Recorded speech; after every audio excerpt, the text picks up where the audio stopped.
আচ্ছা, প্রত্যেকে কি আমার অডিও শুনতে পাচ্ছ? একটু জানিও তো। গুড হ্যাঁ ইভিনিং। স্যার, শোনা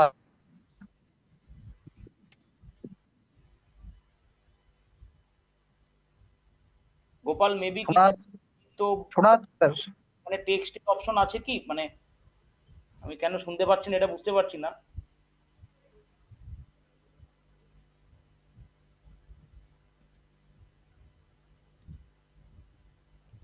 জাস্ট আ মিনিট, আমি পিপিটিটা ওপেন করি।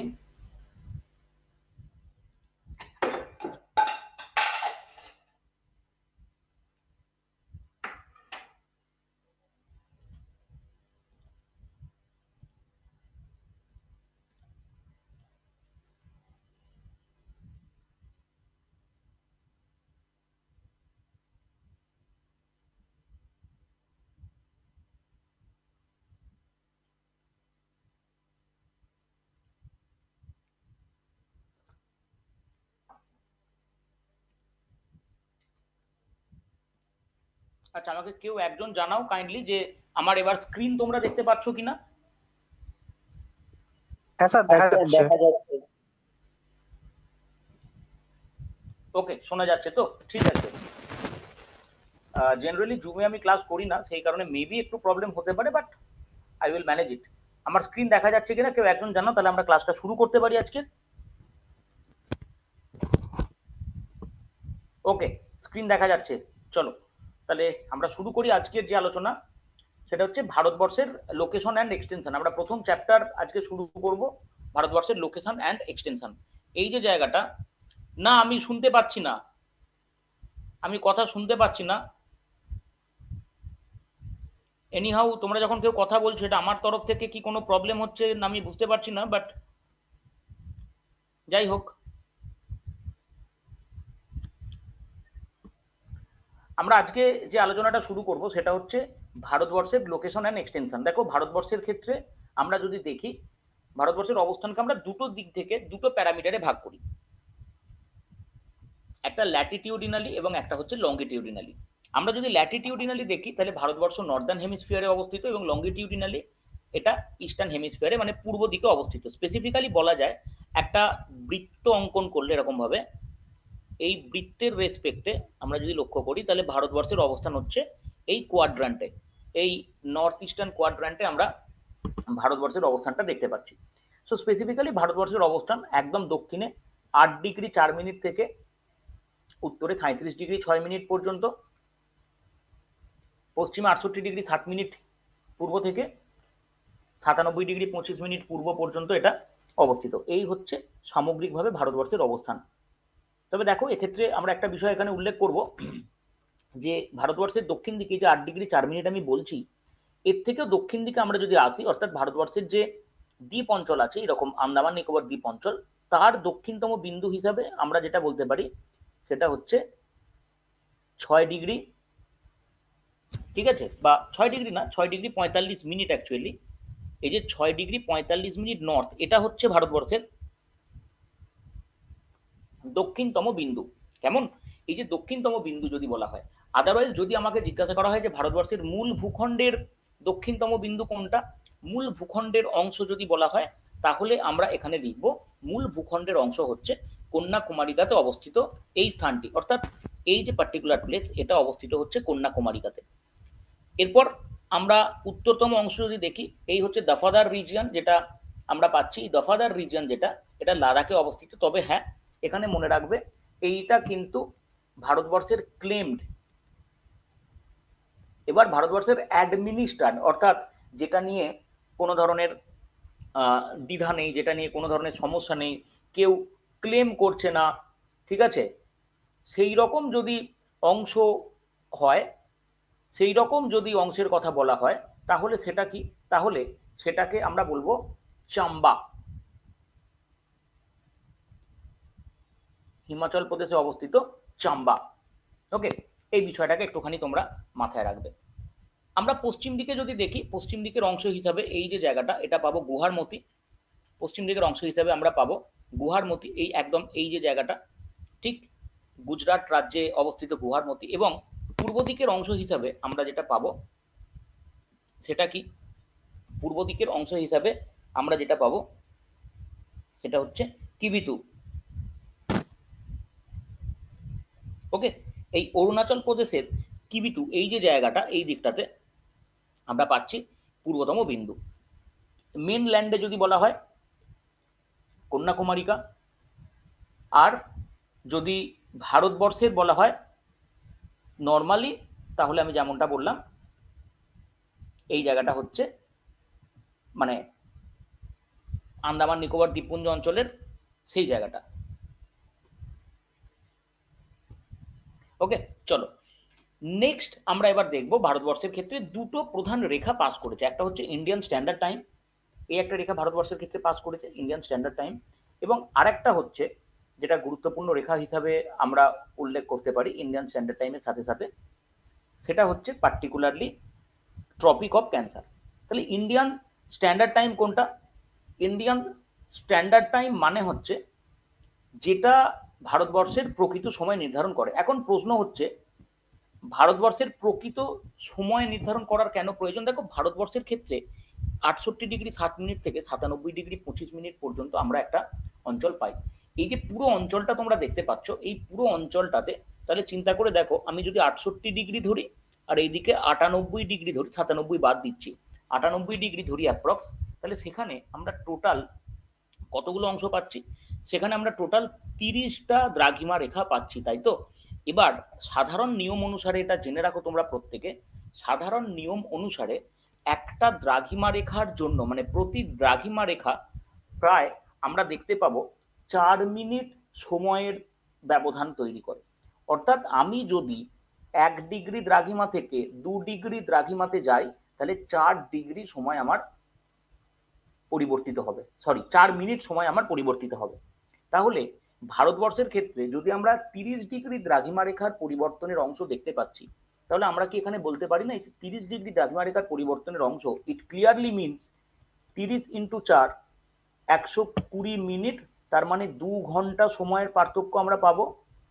এবং এই যে 2 ঘন্টা সময়ের পার্থক্য, এই 2 ঘন্টা সময়ের পার্থক্যটা কি? 2 ঘন্টা সময়ের পার্থক্যটা আমরা দেখব অরুণাচল প্রদেশের সাথে গুজরাটের এই একেবারে আমাদের যে পশ্চিম দিকের গুয়াহাটি অঞ্চল আছে সেই অঞ্চলের। তাহলে তোমাদের আজকে ক্লাসের টাইমিং ছিল কটায়? 7:30। এখন চিন্তা করে দেখো, 7:30 যদি এখানে বাজে, যে ধরো অরুণাচল প্রদেশে বসে আছে, আমাদের পশ্চিম দিকে গুজরাট অবস্থিত, তাহলে পশ্চিম দিকে সূর্য পরে ওঠে, তাহলে এখানে 2 ঘন্টা কম, তখন বাজে 5:30। তাহলে তোমাদের মধ্যে লেট সাপোজ আমি উল্লেখ করে বলছি, এই যে গোপাল, গোপাল বসে আছে একদম উত্তর দিকে, এবং এই যে সুজনা এ বসে আছে একদম পশ্চিম দিকে। তাহলে দুজনে কখন ক্লাসটা অ্যাটেন্ড করবে? কারণ প্রত্যেকের অঞ্চল হিসাবে টাইম তো ঠিক। একটা দ্রাঘিমা রেখা ধরো, কোনো একটা, এটা একটা দ্রাঘিমা রেখা উত্তর থেকে দক্ষিণে বিস্তৃত, এই দ্রাঘিমা রেখার উপর সূর্য যখন লম্বভাবে কিরণ দেয়, তখন আমরা ধরে নিই দুপুর 12টা বাজে, এবং এই প্রত্যেক দ্রাঘিমা রেখা অনুযায়ী তার নির্দিষ্ট স্থান সময় নির্ধারণ হয়, যাকে আমরা বলে থাকি লোকাল টাইম।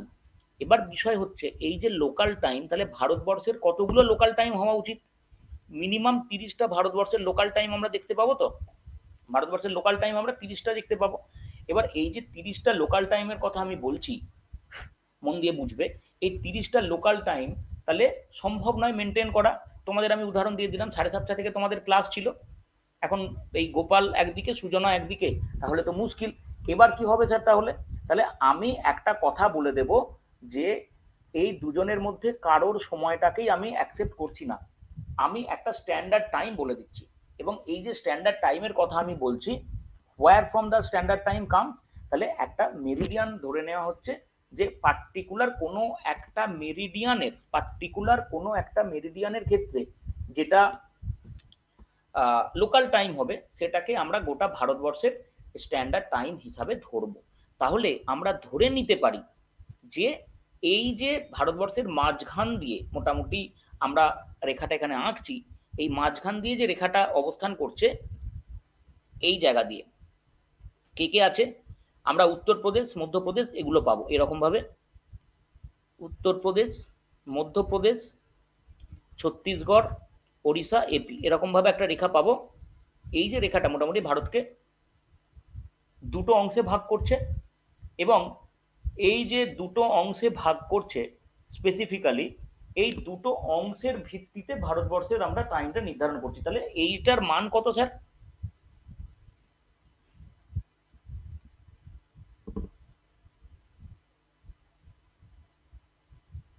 166 হিসাব মতো 83 ডিগ্রি হয়, তাই তো? গড় করলে দুটোকে প্লাস করো।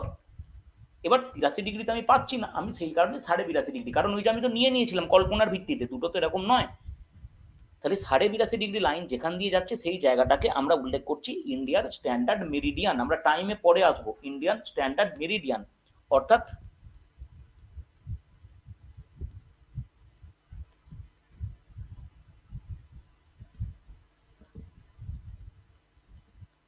প্রমাণ দ্রাঘিমা রেখা, তাই তো? এবার এই প্রমাণ দ্রাঘিমা রেখার ভিত্তিতে আমরা যে লোকাল টাইমটা পাচ্ছি প্রমাণ দ্রাঘিমা রেখার ভিত্তিতে,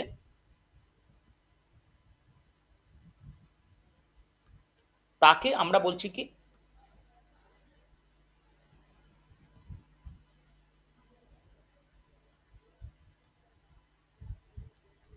স্ট্যান্ডার্ড টাইম। বোঝা গেছে?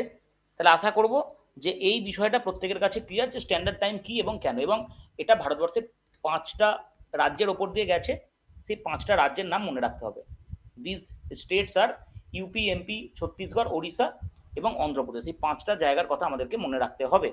ওকে, এবার আমরা যদি দেখি যে এটা উত্তরপ্রদেশের মির্জাপুর বলে একটি জায়গা আছে স্পেসিফিক্যালি, সেই মির্জাপুরের ওপর দিয়ে স্পেসিফিক্যালি পাস করেছে। এটা অত্যন্ত গুরুত্বপূর্ণ একটা বিষয়, অত্যন্ত গুরুত্বপূর্ণ একটা রোল প্লে করে ভারতবর্ষের সময় নির্ধারণ করতে। এরপর কি বলা হচ্ছে, এরপর যে বিষয়টা উল্লেখ করা হচ্ছে, দেখো স্পেসিফিক্যালি আমরা যেটা বলবো এর পরবর্তী অংশে, সেটা হচ্ছে ইন্ডিয়ার ওপর দিয়ে গেছে ট্রপিক অফ ক্যান্সারও। তাহলে what is tropic of cancer? দেখো ট্রপিক অফ ক্যান্সার হচ্ছে গোটা পৃথিবীতে আমরা যে গুরুত্বপূর্ণ রেখাগুলি দেখতে পাই, তাই তো?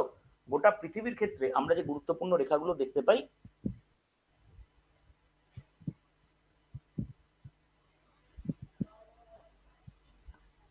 0 ডিগ্রি,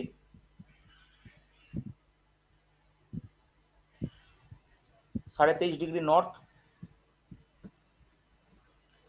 23.5 ডিগ্রি সাউথ।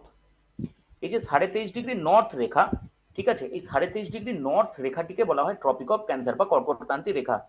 এবং এই কর্কটক্রান্তি রেখাটি বেসিক্যালি কি করেছে, কর্কটক্রান্তি রেখাটি বেসিক্যালি এই যে জায়গা দেখো, এই কর্কটক্রান্তি রেখা বেসিক্যালি কি করেছে, এই জায়গা দিয়ে গোটা ভারতবর্ষের ওপর দিয়ে গেছে, ভারতবর্ষের 8টা রাজ্য দিয়ে গেছে। এই 8টা রাজ্য কি কি আমরা দেখবো, ঠিক এরকম ভাবে রেখাটা পাস করেছে, এরকম ভাবে 8টা রাজ্য দিয়ে গেছে। এবং এই 8টা রাজ্য হচ্ছে গুজরাট, রাজস্থান, মধ্যপ্রদেশ, ছত্তিশগড়, ঝাড়খণ্ড, ওয়েস্ট বেঙ্গল, ত্রিপুরা এবং মিজোরাম। এই 8টা রাজ্য দিয়ে পাস করছে। তাহলে এবার আমরা যদি দেখি এই 8টা রাজ্য দিয়ে পাস করার ফলেতে কি হচ্ছে স্যার, দেখো 8টা রাজ্য দিয়ে পাস করার ফলেতে যেটা সব থেকে গুরুত্বপূর্ণ বিষয় আমরা লক্ষ্য করব, সেটা হচ্ছে আমাদের এই যে অংশটা ভারতবর্ষকে দুটো ভাগে ভাগ করছে, ভারতবর্ষকে এটি স্পেসিফিক্যালি দুটো অংশে ভাগ করছে। দুটো অংশ কি কি, একটা হচ্ছে সাব ট্রপিক্যাল ভারতবর্ষ, উপক্রান্তীয় অঞ্চল, আর এই দিকটা হচ্ছে ক্রান্তীয় অঞ্চল, যেহেতু কর্কট ক্রান্তি রেখা এখানে অবস্থান করছে। তাহলে ক্রান্তীয় অঞ্চল এবং উপক্রান্তীয় অঞ্চল এই দুটো অংশে আমরা ভাগ দেখতে পাচ্ছি, তাই তো? তাহলে এটা আমরা বলতে পারি ট্রপিক অফ ক্যান্সারের গুরুত্ব। নেক্সট আমরা দেখব ভারতবর্ষের উত্তর দক্ষিণে বিস্তার কত। ভারতবর্ষের উত্তর দক্ষিণে বিস্তার আমরা যদি লক্ষ্য করি, তাহলে এটা পাবো প্রায় উত্তর দক্ষিণের বিস্তার হিসাবে আমরা দেখতে পাবো 3214 কিলোমিটার। এবং পূর্ব পশ্চিমের বিস্তার আমরা পাবো কত, পূর্ব পশ্চিমের বিস্তার আমরা পাবো প্রায় এই জায়গাতেও, সেটা হচ্ছে 2933 কিলোমিটার। তার মানে গুজরাট থেকে অরুণাচল প্রদেশ 2933, আর কাশ্মীরের মানে কাশ্মীর না, অ্যাকচুয়ালি আমরা এবার বলবো এটা লাদাখ থেকে কন্যাকুমারী পর্যন্ত যে অঞ্চলটা, সেখানে আমরা পাবো কি হিসাবে, সেখানে আমরা পাচ্ছি অ্যাজ 3214 কিলোমিটার। ভারতবর্ষের আকৃতি যেটা, মোটামুটি এই পয়েন্টগুলোকে যদি যোগ করা হয়, ঠিক আছে, আমরা অ্যাপ্রক্স যদি পয়েন্টগুলোকে যোগ করি,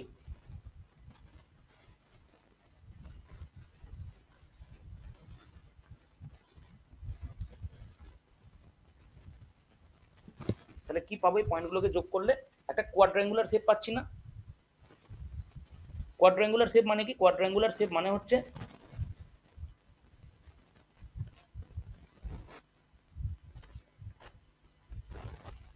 চতুর্ভুজাকার। কোয়াড্রাঙ্গুলার শেপ মানে হচ্ছে চতুর্ভুজাকার শেপ, তাই তো? এবার এই যে চতুর্ভুজাকার শেপ, এটাও ভারতবর্ষের জন্য অত্যন্ত গুরুত্বপূর্ণ, কারণ আকৃতি সংক্রান্ত প্রশ্ন করতে পারে। এবং ভারতবর্ষের দুটো অংশ আছে, একটা হচ্ছে পেনিনসুলার, মানে এই যে দক্ষিণ ভারতের অংশ, আমি যেটা আগেটাতে তোমাদের দেখালাম, ধরো মোটামুটি ভাবে এই দিকের যে অংশটা আমরা পাচ্ছি, এই দক্ষিণ ভারতের যে অংশটা আছে, এটাকে আমরা উল্লেখ করতে পারি as peninsular India.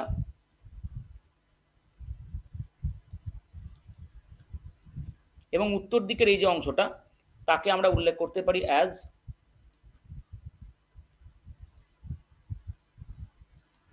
Extra peninsular India. অর্থাৎ পেনিনসুলার ইন্ডিয়া এবং এক্সট্রা পেনিনসুলার ইন্ডিয়া মানে হচ্ছে যেটা দক্ষিণ ভারতের অংশ, তিন দিক জলভাগ দ্বারা ঘেরা এবং একদিক দেখো মুখ স্থলভাগের সাথে যুক্ত আছে, তাকে বলা হচ্ছে। আর এক্সট্রা পেনিনসুলার অংশ মানে পেনিনসুলারের সাথে উত্তর দিকে সংযুক্ত অংশকে বলা হচ্ছে এক্সট্রা পেনিনসুলার রিজিয়ান। আশা করব প্রত্যেকের কাছে এই পর্যন্ত বিষয়টা ক্লিয়ার, মানে খুব একটা কঠিন যেহেতু নয়। এরপর আমরা ভারতবর্ষের জিওগ্রাফিক্যাল এরিয়া দেখব। ভারতবর্ষের জিওগ্রাফিক্যাল এরিয়া প্রায় 32,87,263 স্কোয়ার কিলোমিটার। এবং আয়তনের বিচারে এই যে অংশটা আছে, এটা আয়তনের বিচারে কত?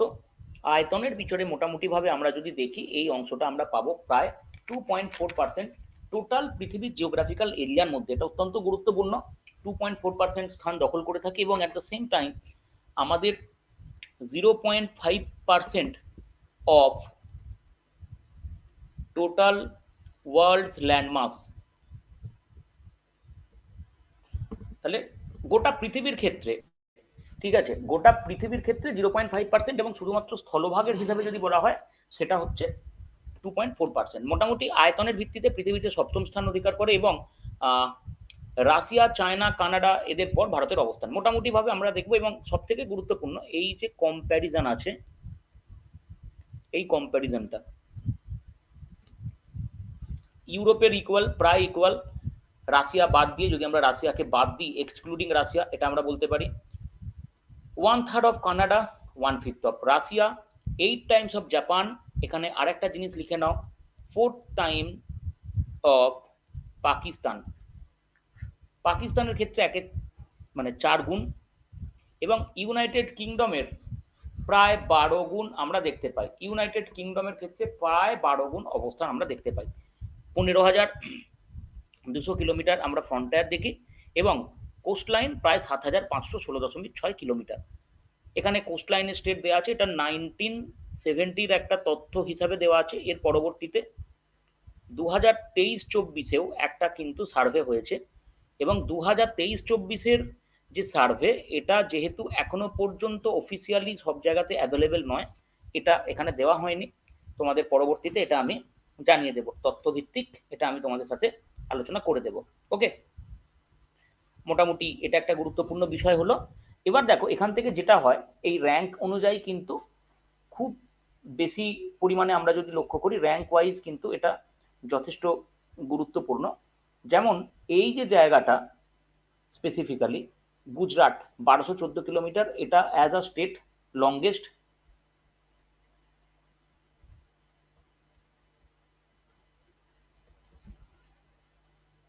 এটা লংগেস্ট। এবং আমরা রাজ্য হিসেবে যদি দেখি, গোয়া সেটা হচ্ছে স্মলেস্ট। তবে হ্যাঁ, আমরা যদি শুধু এই দুটো না দেখে, কেবলমাত্র স্টেট না দেখে যদি সামগ্রিক দেখি, তাহলে এই জায়গাটা আমরা লক্ষ্য করব স্পেসিফিক্যালি, যে আমাদের যে মানে ইয়েগুলো আছে কেন্দ্রশাসিত অঞ্চল মিলিয়ে, তাহলে আন্দামান সব থেকে বেশি। এবং এটা কিন্তু লংগেস্ট হিসাবে আমরা বলতে পারি, আন্দামান সব থেকে বেশি, and it is longest one. এবং তারপর আমরা এখানে উল্লেখ করব এই যে লাক্ষাদ্বীপ, পুদুচেরি, দাদরা নগর হাভেলি, দমন দিউ। এই দাদরা নগর হাভেলি, দমন দিউ, যদিও এটা 26শে জানুয়ারি 2020-তে মার্চ করেছে, তবে গিয়ে আমরা এটা পাচ্ছি। ওকে, নেক্সট আমরা এবার যে বিষয়টা বলবো বাউন্ডারি সম্বন্ধে আমরা পড়বো। দেখো বাউন্ডারি সম্বন্ধে পড়ার আগে আমরা বাউন্ডারির কিছু টাইপ আছে, কারণ এটা অনেক সময় প্রশ্ন করে বাউন্ডারির কিছু টাইপ আছে, এই টাইপটাকে একটুখানি বুঝে নিতে হবে, that what types of boundary. So boundary type কি কি আছে, বাউন্ডারির প্রধান প্রধান যে টাইপগুলো আমরা দেখতে পাই সেটা হচ্ছে অ্যান্টিসিডেন্ট, বা এটাকে বলা হয় পূর্ববর্তী বাউন্ডারি। তাহলে পূর্ববর্তী বাউন্ডারি জিনিসটা কেমন, পূর্ববর্তী বাউন্ডারি জিনিসটাকে আমরা কিভাবে বলতে পারি? দেখো কোনো একটা পার্টিকুলার অংশে পূর্ববর্তী বাউন্ডারি মানে হচ্ছে এটা আগে ছিল, প্রি এক্সিস্টিং পূর্ববর্তী বাউন্ডারি ডেফিনেটলি। এবং এই যে পূর্ববর্তী বাউন্ডারির কথা বলা হচ্ছে এটা স্পেসিফিক্যালি কোনো প্রাকৃতিক উপাদানের অংশ হতে পারে। প্রাকৃতিক উপাদানের অংশ মানে যেটাকে আমরা উল্লেখ করতে পারি কোনো নদী হতে পারে, কোনো বাঁধ হতে পারে, কোনো বনভূমির অংশ হতে পারে, এটাকে আমরা প্রাকৃতিক উপাদানের অংশ হিসেবে ধরি। এবং এই প্রাকৃতিক উপাদানের অংশ থেকেই এটা মূলত প্রাকৃতিক উপাদানের অংশ থেকেই এটা তৈরি হচ্ছে, এটা একটা অংশ হয় অ্যান্টিসিডেন্ট। এরপর আমরা বলবো সাবসিকুয়েন্ট। সাবসিকুয়েন্ট মানে কি? পরবর্তী, আমরা বলি না বাংলাতে পরবর্তী মানে হচ্ছে ধরো কোনো একটা পার্টিকুলার অঞ্চলেতে আমরা দেখছি কোনো একটা পার্টিকুলার অঞ্চলেতে একটা বাউন্ডারি দেওয়ার প্রস্তাবনা চলছে বা কথাবার্তা চলছে, এবং সেক্ষেত্রে এই যে কথাবার্তা, ঠিক আছে, এটা যখন ফাইনালি রূপ নেয়, একটা শেপ নেয়, তখন তাকে আমরা সাবসিকুয়েন্ট বাউন্ডারি হিসেবে উল্লেখ করি। অর্থাৎ দীর্ঘদিন ধরে চলতে চলতে যখন আলটিমেটলি বাউন্ডারি হিসেবে অবস্থান করে, তখন তাকে আমরা সাবসিকুয়েন্ট বাউন্ডারি হিসেবে উল্লেখ করতে পারি। এবার এই জায়গাতে কি ঘটনা ঘটে, যারা গ্রুপ আছে, মানে বাউন্ডারি কাদের মধ্যে হবে, দুটো তো কম্পোনেন্ট আমার দরকার, যেমন এখানে কান্ট্রি এ এবং কান্ট্রি বি, এদের দুজনের মধ্যে আমরা আলোচনার মাধ্যমে এটা দেখতে পাই। ঠিক। Next super impose boundary. দেখো সুপার ইম্পোজ যে বাউন্ডারি আর সাবসিকুয়েন্ট বাউন্ডারি এটা খুব একটা আলাদা নয়, কিন্তু একটা জিনিস এখানে আমরা আলাদা হিসাবে দেখতে পাবো, সেটা হচ্ছে এই জায়গাতে এই যে দুটো দেশ তাদের নিজেদের মধ্যে কথা বলে বাউন্ডারি ঠিক করে নিল, ব্যাপারটা এরকম না। ব্যাপারটা হচ্ছে এই জায়গাতে একটা তৃতীয় দেশের অস্তিত্ব থাকে, এই জায়গাতে একটা তৃতীয় দেশের যে অস্তিত্ব থাকে, সেই তৃতীয় দেশটা কি, সে হচ্ছে মিডিয়েটার। যেমন ধরো আমরা দুটো দেশ হিসাবে ভারত এবং পাকিস্তানের কথা বলি, ভারত এবং পাকিস্তান, রাইট, এই দুটো দেশ ছিল। এবং তার পরবর্তীতে আমরা ৩ নম্বর দেশ হিসাবে কাকে পেলাম, ৩ নম্বর দেশ হিসাবে আমরা এখানে পাচ্ছি স্পেসিফিক্যালি ইউকে, মানে তৎকালীন ইংল্যান্ড আমরা যদি বলি, ব্রিটিশদেরকে। তাহলে ব্রিটিশরা তখন কি করলো, ব্রিটিশরা তখন এসে আমাদের এই দুটো দেশের মধ্যে একটা বাউন্ডারি করে দিল। ব্রিটিশরা তখন এসে আমাদের মধ্যে একটা বাউন্ডারি তৈরি করে দিল, যে বাউন্ডারিকে আমরা কি বলছি, যে বাউন্ডারিকে আমরা বলছি super impose boundary. Super impose মানে কারোর ওপর চাপিয়ে দেওয়া। তাহলে এখানে কান্ট্রি এ পাকিস্তান, কান্ট্রি বি ইন্ডিয়া, আর এই যে বাউন্ডারিটা তৈরি করছে কান্ট্রি সি যদি আমরা ধরি, সেটা হচ্ছে ইংল্যান্ড ছিল। তাহলে ভারত পাকিস্তানের বাউন্ডারি কি ধরনের বাউন্ডারি, এটা প্রশ্ন হতেই পারে। ভারত পাকিস্তানের বাউন্ডারি কি ধরনের বাউন্ডারি যদি প্রশ্ন হয়, তাহলে আশা করব প্রত্যেকে উত্তর করতে পারবে। নেক্সট আমরা যে বিষয়টা এখানে দেখব, নেক্সট যে বিষয়টার কথা বলবো সেটা কি, সেটা হচ্ছে রেলিক বাউন্ডারি। দেখো রেলিক মানে অবশিষ্ট, অর্থাৎ যে বাউন্ডারি ছিল, ঠিক আছে, যে বাউন্ডারি আমরা, এক মিনিট, তোমাদের কারো একটা চ্যাট এসছে আমি দেখতে পাচ্ছি, কিন্তু চ্যাটটা দেখতে পাচ্ছি না। স্যার নোটসটা পেয়ে যাবো তো? ডেফিনেটলি নোটসটা পেয়ে যাবে আজকে,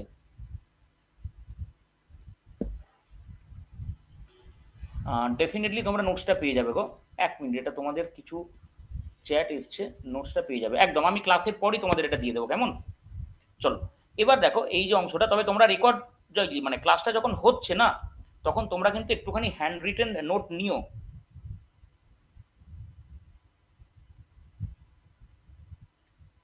বুঝতে পারলে? একটু হ্যান্ড রিটেন নোট নিও তোমরা।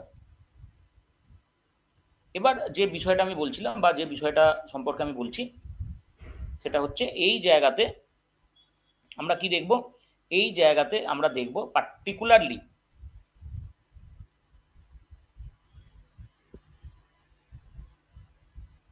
না সাবসিকুয়েন্ট হবে না, এটা কে বলছো? গোপাল। ইন্দো পাক বাউন্ডারি সাবসিকুয়েন্ট হবে না বাবা, কেন বলতো? আমি ওই যে বললাম ইন্দো পাক বাউন্ডারিকে আমরা কি বাউন্ডারি বলছি? Super impose boundary. কারণ এখানে তো একটা তৃতীয় শক্তি আছে, এখানে তো একটা তৃতীয় শক্তি আছে। তাহলে ওই তৃতীয় শক্তি, ঠিক আছে, ওই তৃতীয় শক্তি সেখানে কি করছে? ওই তৃতীয় শক্তি সেখানে স্পেসিফিক্যালি যাচ্ছে এবং গিয়ে তাদের মধ্যে একটা সমঝোতা তৈরি করছে, তাদের মধ্যে একটা সমঝোতা তৈরি করছে। এই যে বিষয়টা, এই বিষয়টার কথা বলা হচ্ছে। এবার বুঝতে পারলে? সেই কারণে হবে না।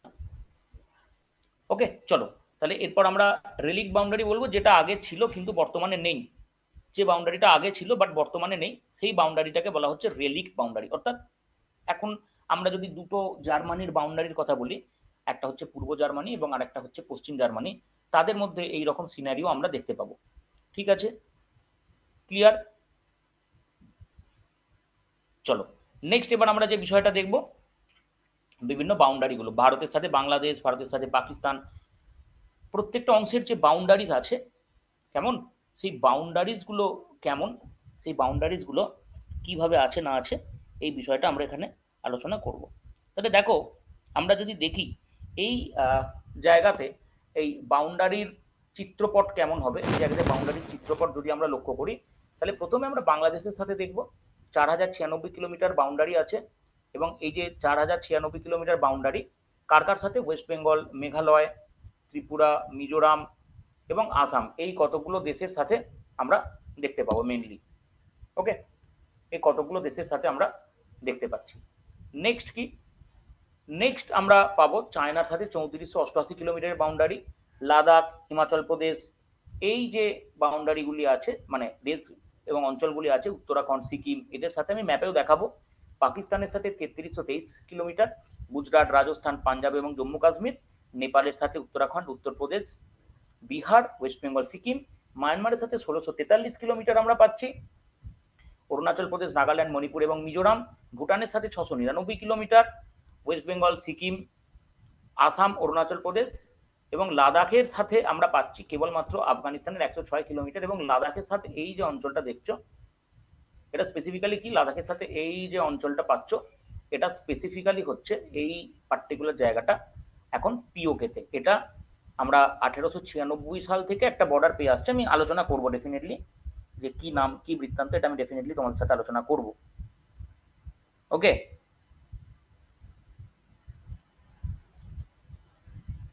এর পরবর্তীতে আমরা দেখব যে প্রত্যেকটা যে বর্ডার এবং এই বর্ডারগুলিকে কি বলা হয়, এই যে প্রত্যেকটা বর্ডার আছে, বর্ডারগুলিকে কি নামে ডাকা হয়, এই বিষয়টা আমি তোমাদের সাথে তুলে ধরবো।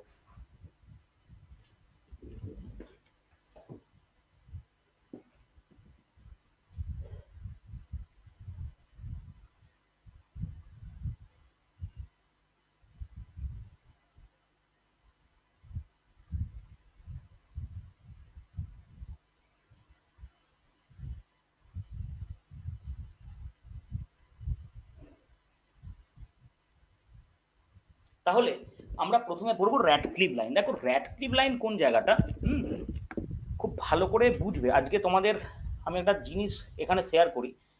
জেনারেলি আমরা যেটা জানি যে র্যাডক্লিফ লাইন কি, র্যাডক্লিফ লাইন হচ্ছে আমাদের ভারত এবং বাংলাদেশের মধ্যে এবং ভারত পাকিস্তানের মধ্যে একটা লাইন। এটা মেবি তোমরা অনেকে জানো না, বাট জেনে নাও।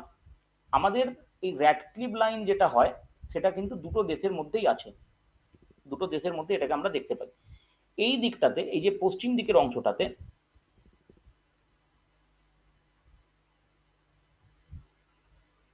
এইটাকে আমরা পশ্চিমের অংশ এবং পূর্ব দিকের অংশটাতে বাংলাদেশের সাথে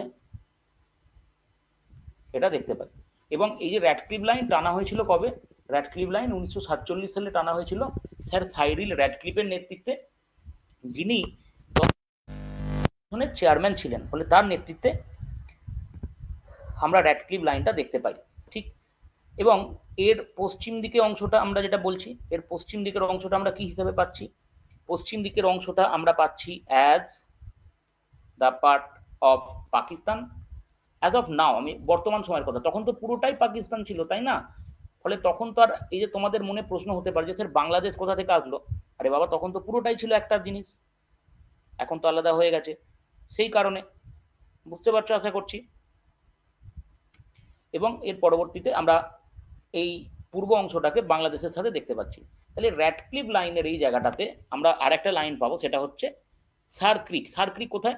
সার ক্রিক হচ্ছে এই জায়গাটাতে, গুজরাটের অংশটাতে। সার ক্রিক কি? একটা জলভাগ আছে, এই জলভাগের মধ্যে সমস্যা, ঠিক আছে? এই জলভাগের মধ্যে সমস্যা। সমস্যাটা কেমন? এই সমস্যাটা হচ্ছে এইরকম, স্পেসিফিক্যালি পাকিস্তান ডিমান্ড করে এই জলভাগের বেশিরভাগটা ভারতের, এবং ভারত ডিমান্ড করে এই জলভাগের বেশিরভাগটা ভারতের।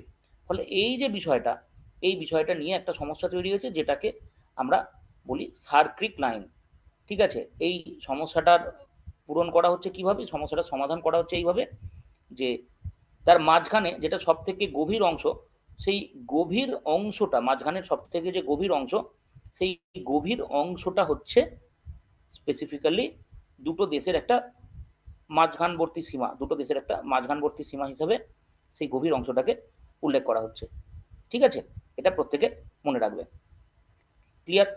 এই জায়গাটা সার্ক্রিক। তাহলে সার্ক্রিক লাইন কার সাথে যুক্ত, এটা যদি জিজ্ঞাসা করা হয়, সার্ক্রিক লাইন যুক্ত হচ্ছে ভারত এবং পাকিস্তানের মধ্যে গুজরাটের খাঁড়ি অঞ্চলে, এটা আমরা দেখতে পাচ্ছি। এবং এই জায়গাটাতে স্পেসিফিক্যালি আমরা যেটার জন্য বলছি এই জায়গাটা, সেটা হচ্ছে এই জায়গাতে জলভাগ নিয়ে বিতর্ক আছে। নেক্সট আমরা বলবো লাইন অফ কন্ট্রোল। এই যে লাইন অফ কন্ট্রোল, এই যে জায়গাটা, এই জায়গাটা দেখতে পাচ্ছ, এই পার্টিকুলার অঞ্চলটাকে আমরা লাইন অফ কন্ট্রোল বলছি। এটা মূলত ভারত এবং পাকিস্তান অকুপায়েড যে কাশ্মীর অঞ্চল, এই পাকিস্তান অকুপায়েড কাশ্মীর অঞ্চলের মধ্যে একটা সীমানা নির্দেশ করছে। মনে রাখবে এইটা কিন্তু কোনো রকমের, এই জায়গাটা কিন্তু কোনো রকমেরই আমরা বলতে পারি না এটাকে, মানে অ্যাকচুয়ালি বর্ডার লাইন বা বাউন্ডারি লাইন অ্যাকচুয়ালি না, এটাকে বলা হয় মিলিটারি কন্ট্রোল লাইন। এটা অ্যাকচুয়ালি একটা মিলিটারি কন্ট্রোল লাইন, বুঝতে পারলে? তার কারণ কি? তার কারণ এইটা যখন ভারত এবং পাকিস্তানের মধ্যে কাশ্মীরকে নিয়ে ইস্যুটা তৈরি হয় 1948 সালে, যখন হরি সিং ভারতবর্ষ জয়েন করতে চাইছিল, যখন হরি সিং ভারতবর্ষ জয়েন করার কথা বলে, সেই সময়টাতে আমরা এটা দেখে থাকি। এবং তার প্রভাবে এই লাইনটা সিজ ফায়ার লাইন হিসাবে আমরা টেনে দিই। সিজ ফায়ার লাইন মানে কি? সিজ দ্য ফায়ার, অর্থাৎ যে ফায়ার হচ্ছে সেটাকে বন্ধ করো, সেই বিষয়টার কথা এখানে বলা হচ্ছে। তাহলে তার দ্বারা আমরা দুটো অংশের মধ্যে দেখতে পাই। এবং এইদিকে পূর্ব দিকেও দেখ, এটা আমি পরে বলবো, একবারেই বলে দিই, এটাকে বলা হয় এলওএসি।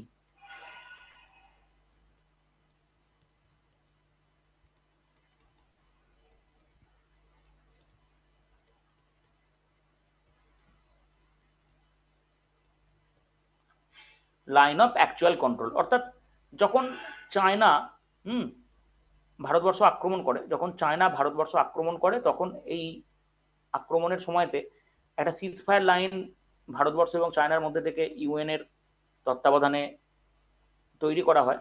এবং এই যে তত্ত্বাবধানে তৈরি করার লাইনটা, এই লাইনটাকে আমরা উল্লেখ করছি অ্যাজ, এই পার্টিকুলার লাইনটাকে আমরা উল্লেখ করছি কি হিসাবে? পার্টিকুলার লাইনটাকে আমরা উল্লেখ করছি লাইন অফ অ্যাকচুয়াল কন্ট্রোল। তার কারণ কি স্যার? তার কারণ হচ্ছে এই লাইনের ওই পাশটা চায়নার অংশ, চায়না অকুপায়েড কাশ্মীরের অংশ, সরি চায়না অকুপায়েড লাদাখ এখন বর্তমানে আমরা বলবো, কাশ্মীর তো অবশ্যই, কিন্তু বর্তমান সময়তে আমরা এটাকে লাদাখ বলে উল্লেখ করছি। So that is the thing. I hope প্রত্যেকের কাছে ক্লিয়ার। নেক্সট আমরা দুরান্ত লাইনের কথা বলবো। এখন দেখো এই যে দুরান্ত লাইন, বেসিক্যালি দুরান্ত লাইন আমরা যে দেখতে পাচ্ছি, দুরান্ত লাইন কোথায়? দুরান্ত লাইন আমরা তো পড়লাম যে আফগানিস্তানের সাথে একটা লাইন, বাট এটা হলো কিভাবে?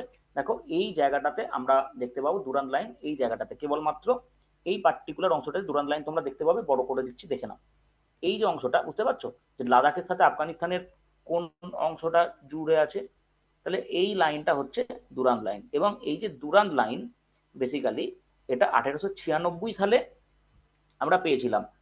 1896 সালে আমরা কি দেখলাম? 1896 সালে মটিবার দুরান্ত, তার নেতৃত্বে আফগানিস্তান এবং তৎকালীন ব্রিটিশ শাসিত ভারত, তাদের মধ্যে একটা চুক্তি হয় এবং তাদের মধ্যে এই লাইনটা টানা হয়, এই আর কি।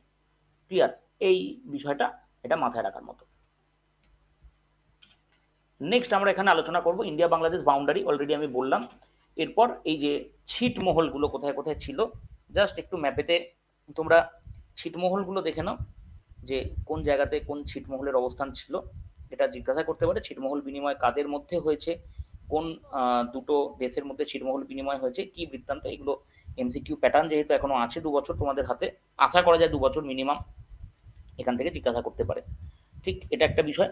নেক্সট আমরা নিউমুর আইল্যান্ড নিয়ে বলবো। নিউমুর আইল্যান্ড বা সাউথ তালপাত্রে আইল্যান্ড, এটা কোথায় এবং কাদের মধ্যে এই নিয়ে বিতর্ক, জাস্ট এটা দেখে নাও, এটা নোটে থাকবে, জাস্ট দেখে যাবে, এখানে আর কিছু করার মতো নেই, জাস্ট এই বিষয়টা তোমরা একটুখানি দেখে যাবে যেটাকে আমরা কিভাবে ব্যাখ্যা করছি আর কি। ওকে, চলো।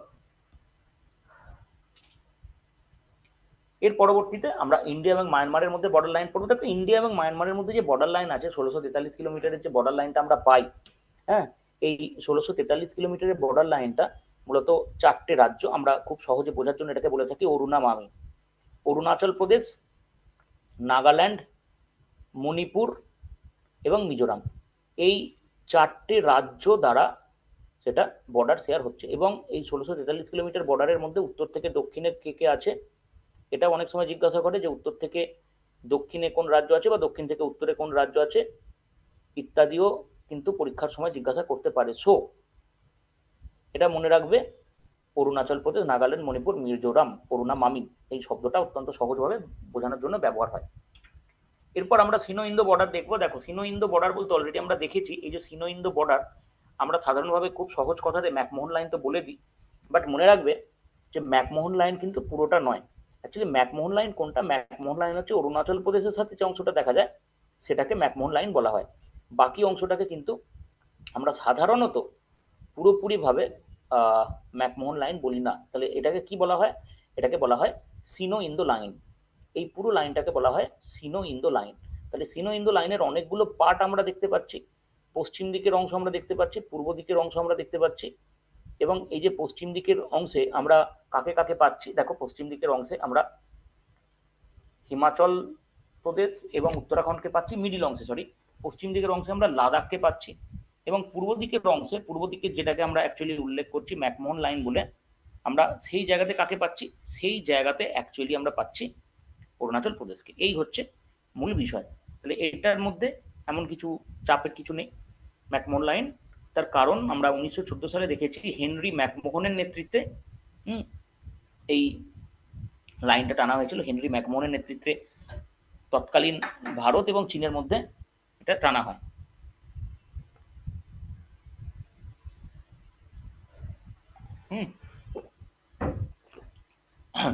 এই লাইনটা, এটা একটা গুরুত্বপূর্ণ লাইন। ইন্দো ভুটান বর্ডার তোমরা যদি দেখো, ইন্দো ভুটান বর্ডার বেসিক্যালি আমরা দেখতে পাচ্ছি, ইন্দো ভুটান বর্ডার এখানে ম্যাপে তো দেওয়াই আছে। এখানে দুটো বিষয় নিয়ে একটুখানি সমস্যা আছে বর্তমান সময়েতে, মানে টেনশন বলা যেতে পারে। একটা হচ্ছে এই দোকালাম ইস্যু, এটা নিয়ে একটুখানি সমস্যা আছে। আর একটা হচ্ছে এই জায়গাতে এই সাকতেং ওয়াইল্ড লাইফ স্যাংচুরি। দেখো দোকালাম এবং সাকতেং দুটোর ক্ষেত্রেই তোমরা লক্ষ্য করো এ আছে কোথায়, দুটোর ক্ষেত্রেই তোমরা যদি লক্ষ্য করো এটা আছে কিন্তু পুরোপুরিভাবে মানে চায়না অধ্যুষিত তিব্বতের কাছে। ফলে বুঝতেই পারছো কেন সমস্যার কথা আমি বলছি। চায়না সর্বদা এটা চেষ্টা করে কিভাবে এটা ভারতের থেকে ছিনিয়ে নেওয়া যায় বা এই ধরনের জায়গাতে কিভাবে সমস্যা তৈরি করা যায়। এটা অত্যন্ত গুরুত্বপূর্ণ একটা ফ্যাক্টর, আমাদেরকে মানে ইন্টারনাল সিকিউরিটির রেসপেক্টেও অত্যন্ত গুরুত্বপূর্ণ একটা রোল এটা প্লে করে। ওকে, নেক্সট আমরা যে বিষয়টার কথা এখানে উল্লেখ করব সেটা হচ্ছে ইন্দো নেপাল বর্ডার। দেখো ইন্দো নেপাল বর্ডার, এই যে অঞ্চলটা কালী নদী, এটা হচ্ছে ইন্দো নেপাল বর্ডার। এবং বর্তমান সময়তে আমরা যদি দেখি, বর্তমান সময়তে আমরা যদি লক্ষ্য করি তাহলে এই যে বর্ডারটা, এই বর্ডারটা নিয়ে কিন্তু নেপালের সাথে যথেষ্ট আমরা সমস্যা দেখতে পেয়েছি কিছুদিন আগে। নেপাল এটা বলতে চেয়েছে যে কালী নদী, ঠিক আছে, এই যে কালী নদী স্পেসিফিক্যালি, সেই কালী নদীটা ভারতবর্ষ এবং নেপালের মধ্যে বর্ডার নয়। কালী নদীর পূর্ব দিকে আরো কিছুটা অংশ তাদের বর্ডার। তার মানে কি, এই কালী নদী যদি পূর্ব দিকে কিছুটা সরে আসে তাহলে সেই পূর্ব দিকে সরে আসা অংশটা পর্যন্ত তো তাদের বর্ডার হয়ে যাবে। এবং মনে করা হয় যেহেতু নেপালের তৎকালীন মানে যখন এটা হচ্ছে নেপালের ওই যে গভর্নমেন্ট, ঠিক আছে, ওই গভর্নমেন্ট স্পেসিফিক্যালি চায়নাপন্থী গভর্নমেন্ট, সেই কারণে আমরা এটা দেখতে পাচ্ছি যে সেটা চায়নাকে প্রভোগ করছে, চায়নার দ্বারা প্রভোগ হয়ে, চায়নাকে প্রভোগ করছে না, চায়নার দ্বারা প্রভোগ হয়ে ভারতবর্ষ অঞ্চলে সমস্যা তৈরি করা বা ভারতবর্ষের অংশ দখল করার যে প্রবণতা চায়নার সর্বদা থাকে, এই কাজটা করতে চাইছে, এই আর কি। তো এটা একটা গুরুত্বপূর্ণ বিষয় আমরা এখানে উল্লেখ করতে পারি। নেক্সট আমরা আসবো মেরিটাইম বাউন্ডারিতে। দেখো মেরিটাইম বাউন্ডারি মানে হচ্ছে জলপথের যে বাউন্ডারি আছে জলপথে যেটা আমরা দেখতে পাই তার কথা বলা হচ্ছে। স্পেসিফিক্যালি মেরিটাইম বাউন্ডারির ক্ষেত্রে আমরা 12 নটিক্যাল মাইল পর্যন্ত বলবো এটা ইন্ডিয়ার টেরিটোরিয়াল সি, মানে ব্যাপারটা হচ্ছে এটা ইন্ডিয়ার নিজের অংশ, নিজের সম্পত্তি। এখানে ইন্ডিয়া, আচ্ছা, এলওএসি লাদাখের সাথে, একদম এলওএসি লাদাখের সাথে অ্যাজ অফ নাও আমরা এলওএসি লাদাখের সাথে পাচ্ছি। ঠিক। নেক্সট যেটা জিজ্ঞাসা করেছো সেটা হচ্ছে ইন্ডিয়া আফগানিস্তানটা আরেকবার বলবো। দেখো ইন্ডিয়া আফগানিস্তান যে বর্ডার, একটা জিনিস চিন্তা করে দেখো না, যে ইন্ডিয়া আফগানিস্তান বর্ডারটা কি এখন আমরা দেখতে পাচ্ছি ইন্ডিয়ার মধ্যে অংশ হিসেবে কি আছে? নেই তো। তাহলে সেটা আমরা যদি লক্ষ্য করি, সেটা এখন স্পেসিফিক্যালি কার কাছে আছে? সেটা এখন স্পেসিফিক্যালি লাদাখের সাথে, মানে পাকিস্তান অকুপায়েড যে অংশ তার সাথে আছে। আগে যখন এটা বর্ডারটা হয়েছিল তখন এটা ভারতের সাথে ছিল, কারণ তখন তো পাকিস্তান বলে কিছু ছিল না, তখন ভারত এবং আফগানিস্তানের মধ্যে ছিল, কিন্তু এখন আমরা সেটা দেখতে পাচ্ছি না। এই হচ্ছে বিষয়। ঠিক আছে ভাই, আমাকে একটুখানি জানাবে বুঝতে পারলে কিনা, যদি না বুঝতে পারো আমাকে জিজ্ঞাসা করবে। Got it. নেক্সট আমরা এবার যে বিষয়টা ছিলাম, গোপাল বুঝতে পারলে আমি জানিও। এই জায়গাটা হচ্ছে ভারতবর্ষের একদম নিজস্ব জায়গা। এর পরবর্তীতে আমরা যেটা বলবো, এর পরবর্তী অংশ হিসাবে আমরা যেটা উল্লেখ করবো সেটা হচ্ছে কন্টিজিউয়াস জোন। দেখো আপ টু 24 নটিক্যাল মাইল, মানে 12 নটিক্যাল মাইল পর্যন্ত তো আমরা করলামই, 12 নটিক্যাল মাইল পর্যন্ত তো আমরা দেখলামই।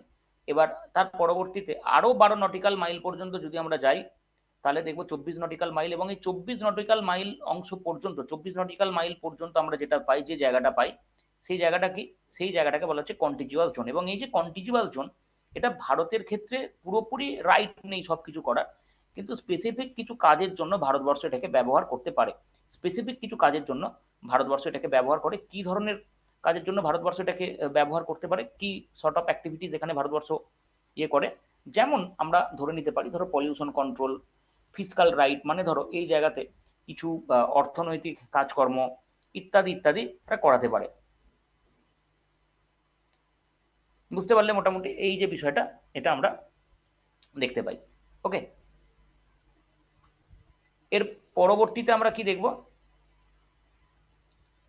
এর পরবর্তী অংশ হিসাবে আমরা যেটা দেখব সেটা হচ্ছে exclusive economic zone. Exclusive economic zone জিনিসটা কি? এক্সক্লুসিভ ইকোনমিক জোন মানে হচ্ছে এই জায়গাটায় যে কোনো দেশের ক্ষেত্রে আমরা যদি লক্ষ্য করি, এই জায়গাটায় যে কোনো দেশের ক্ষেত্রে আমরা দেখতে পাবো কি কিছু তার অ্যাক্টিভিটিস আছে, যেমন ধরো সে সার্ভে করতে পারে, মিনারেল এক্সপ্লোরেশন করতে পারে, এই রকম কিছু অ্যাক্টিভিটিস আমরা সেই জায়গাতে দেখতে পাবো, আর কিছু না। এরকম কিছু অ্যাক্টিভিটিস এই পার্টিকুলার অঞ্চলটার জন্য ভারতবর্ষকে পারমিশন দেওয়া হয়েছে। তাহলে ভারতবর্ষের নিজের জায়গা কোনটা? ভারতবর্ষের নিজের জায়গা যদি জিজ্ঞাসা করা হয়, এটা কোনটা? ভারতবর্ষের নিজের জায়গা হচ্ছে 12 নটিক্যাল মাইল। এর বাইরে কিন্তু ভারতবর্ষের নিজের জায়গা নয়। ওকে, মোটামুটি এই হলো বিষয়। এরপর আমরা ম্যারিটাইম বাউন্ডারি ইন্ডিয়া এবং শ্রীলঙ্কার মধ্যে দেখবো। দেখো ইন্ডিয়া এবং শ্রীলঙ্কার মধ্যে যে ম্যারিটাইম বাউন্ডারি দেখা যায়, এটা মূলত কি, ইন্ডিয়া শ্রীলঙ্কার মধ্যে যে ম্যারিটাইম বাউন্ডারি দেখা যায় সেটা হচ্ছে প্রথমে পক স্ট্রেট, উত্তর দিক থেকে যদি আমরা দেখি, বা পক প্রণালী বলে থাকি যেটাকে, তারপর আমরা পাবো পক বে অঞ্চল, তারপর পাম্বান আইল্যান্ড অঞ্চল, এরকম ভাবে আস্তে আস্তে একদম উত্তর থেকে দক্ষিণ অংশ পর্যন্ত যদি আমরা দেখি এই জায়গাগুলো পাবো। দেখো পক স্ট্রেট, পক বে, তারপর হচ্ছে পাম্বান আইল্যান্ড, তারপর আমরা পাচ্ছি অ্যাডামস ব্রিজ, এবং তারপর গালফ অফ মান্নার। মোটামুটি ভাবে এই কতগুলি জায়গাতে আমরা দেখতে পাই। ওকে, তাহলে মোটামুটি ভাবে এই শ্রীলঙ্কার সাথে বর্ডারটা আমরা দেখি। এবার দেখো আমরা যে ইয়ের কথাটা বললাম, কি বলে, ওই স্ট্রেট বা প্রণালী, তাহলে স্ট্রেট বা প্রণালী কাকে বলে? স্ট্রেট বা প্রণালী বলতে আমরা কি বুঝতে পারি? স্ট্রেট বা প্রণালী বলতে বলা হয় যখন একটা বিস্তীর্ণ অংশ দুটো বড় জলভাগকে যুক্ত করে, একটা বিস্তীর্ণ অংশের দ্বারা যুক্ত হয়, মানে এইটা কিন্তু জলভাগ হতে হবে, ন্যারো বডি,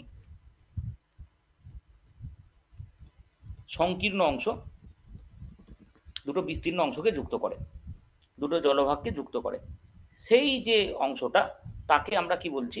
তাকে আমরা উল্লেখ করছি অ্যাজ স্ট্রেট বা প্রণালী। এরকম আরেকটা শব্দ আমরা পাই, ইসমাস, ঠিক আছে, যোজক যাকে বলা হয় বাংলাতে। এটা একবার ডাব্লিউবিসিএস এ জিজ্ঞাসাও করেছে, একবার না দুবার জিজ্ঞাসা করেছে। সো হোয়াট ইজ যোজক? যোজক হচ্ছে স্পেসিফিক্যালি, আমরা যদি লক্ষ্য করি, যোজক কাকে বলা হয়? যোজক হচ্ছে স্পেসিফিক্যালি পার্টিকুলার একটা অংশ, ঠিক আছে, যখন দুটো স্থলভাগ, ঠিক আছে,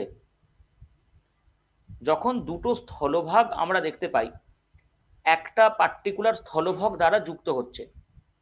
এই জায়গাটা দেখো, দুটো স্থলভাগ একটা পার্টিকুলার ন্যারো স্থলভাগ দ্বারা যুক্ত হচ্ছে এবং তাদের দ্বারা আর একটা জলভাগ, মানে সেটা আলাদাও হতে পারে নাও হতে পারে, নট নেসেসারি সর্বদা হবে, তখন তাকে আমরা কি বলি, তখন তাকে আমরা বলে থাকি অ্যাজ ইসমাস। ঠিক আছে, আমরা এরকম ভাবে এটাকে উল্লেখ করে থাকি। এই হচ্ছে মূল বিষয় দুটো অঞ্চলের মধ্যে আমরা দেখতে পাই। এই হচ্ছে দুটো অঞ্চলের মধ্যে পার্থক্য। এবং ভারত ও শ্রীলঙ্কার মধ্যে আমরা যেটা সাধারণভাবে দেখতে পাই, ভারত ও শ্রীলঙ্কার মধ্যে সেটা কি, ভারত ও শ্রীলঙ্কার মধ্যে আমরা যেটা স্পেসিফিক্যালি দেখতে পাই সেটা হচ্ছে স্ট্রেট, পক স্ট্রেট, আমি অলরেডি বললাম। ঠিক আছে, আশা করব প্রত্যেকের কাছে বিষয়টা ক্লিয়ার আছে যে কি বৃত্তান্ত, কি জিনিসপত্র। যদি কিছু জিজ্ঞাসা থাকে প্লিজ আমাকে বলো। আমি তোমাদের নোটটা ডেফিনেটলি দিয়ে দিচ্ছি। আমাদের প্রথম যে চ্যাপ্টারটা থাকে সেই চ্যাপ্টারটা মোটামুটি ভাবে কমপ্লিট হলো।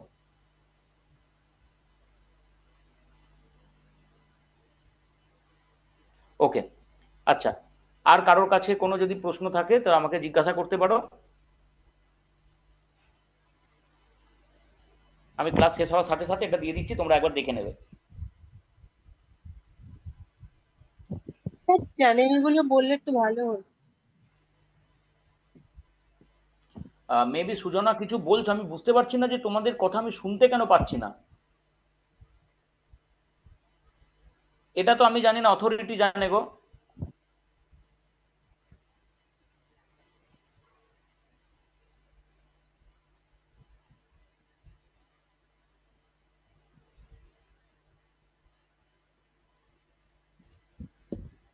সুজনা মেবি তুমি কিছু বলছো, আমি অপেক্ষা করছি, তুমি কাইন্ডলি একটুখানি টেক্সট করো, আমি জানি না কোনো কারণে হয়তো আমি শুনতে পাচ্ছি না।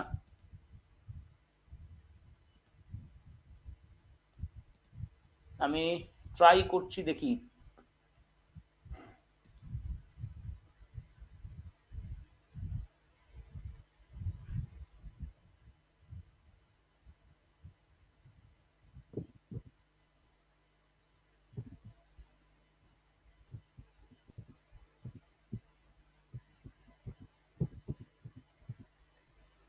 আচ্ছা, চ্যানেলগুলো দেখো, চ্যানেলগুলো তো আমরা না না না বললে তো ডেফিনেটলি ভালো হয়। চ্যানেল আমি এখানে বলতে পারি, আমাদের মানে আমি যে স্টাডি প্ল্যানে পড়াই সেই স্টাডি প্ল্যানের ক্ষেত্রে ইন্ডিয়ান ফিজিওগ্রাফি যখন আমরা ইয়ে পড়বো, ওটাকে ফিজিওগ্রাফির ডিভিশন পড়বো, আমি সেই জায়গাতে পড়াই ডেফিনেটলি। ঠিক আছে, আমি এখানে বলে দিচ্ছি, তাতে তো কোনো অসুবিধা নেই।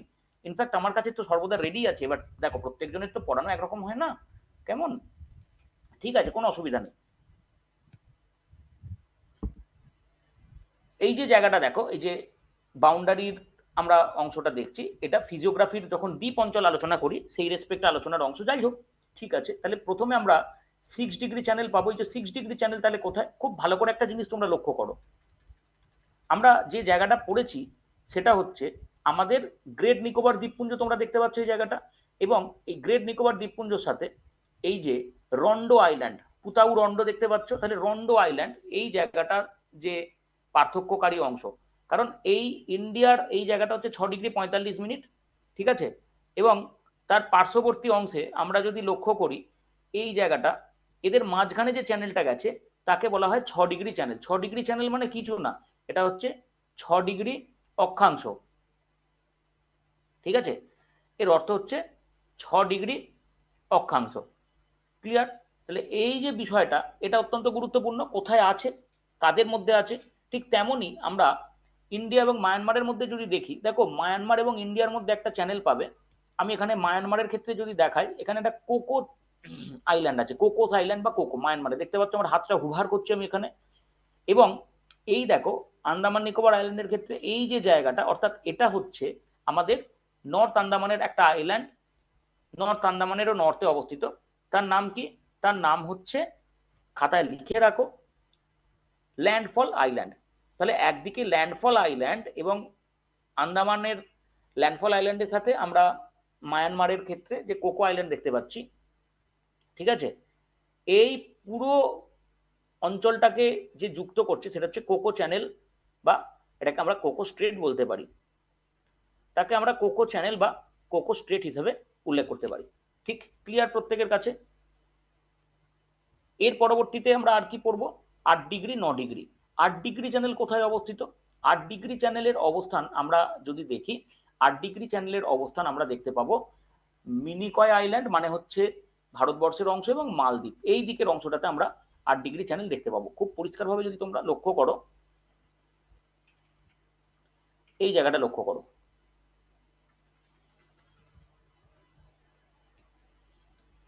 দাঁড়া, এই যে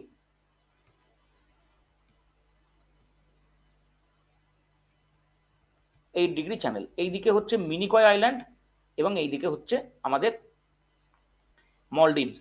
তার মাঝখানে 9 ডিগ্রি চ্যানেলের ক্ষেত্রে আমরা যেটা দেখব, 9 ডিগ্রি চ্যানেলের ক্ষেত্রে আমরা কোথায় দেখতে পাবো? এটা হচ্ছে সুহেলি আইল্যান্ড, ঠিক আছে, এবং লাক্ষাদ্বীপের যে অঞ্চলটা মিনিকয় আইল্যান্ড এবং সুহেলি আইল্যান্ড, তার মাঝখানে আমরা 9 ডিগ্রি চ্যানেলটা পাচ্ছি। এবং আরেকটা গুরুত্বপূর্ণ অংশ কি? আরেকটা গুরুত্বপূর্ণ অংশ এখানে আমরা পাবো, দেখো এখানে সুহেলি আইল্যান্ড এবং মিনিকয়, মিনিকয় মানে হচ্ছে লাক্ষাদ্বীপের এই অংশ, সেটা হচ্ছে 10 ডিগ্রি চ্যানেল। 10 ডিগ্রি চ্যানেল আমরা কোথায় দেখতে পাবো? 10 ডিগ্রি চ্যানেল আমরা দেখতে পাবো স্পেসিফিক্যালি আন্দামান গ্রুপ এবং নিকোবর গ্রুপ, এই দুটো অংশের মধ্যে 10 ডিগ্রি চ্যানেল আমরা দেখতে পাবো আন্দামান গ্রুপ এবং নিকোবর গ্রুপ, এই দুটো অংশের মধ্যে। তাহলে এই যে দুটো দ্বীপ অঞ্চল আন্দামান এবং নিকোবর, তার লোকেশনটা কোথায়? আমরা যদি একটুখানি ম্যাপে দেখি, এখানে এই জায়গাটাকে তোমরা লক্ষ্য করো,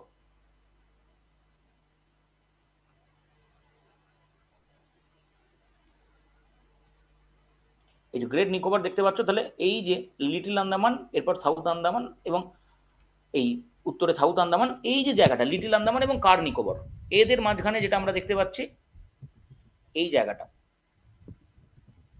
এবার ক্লিয়ার প্রত্যেকের কাছে? আমাকে বলো সুজনা বা ওকে, ঠিক আছে। সুজনা এবার আমাকে বলো। আমি অ্যাকচুয়ালি বলছিলাম না, কারণ আমার প্ল্যানিংটা অন্য ছিল। Anyways, that's all right. So thank you everyone, thank you for your kind cooperation. Tata. আর যদি কিছু বলার থাকে বলো, otherwise I will take your leave.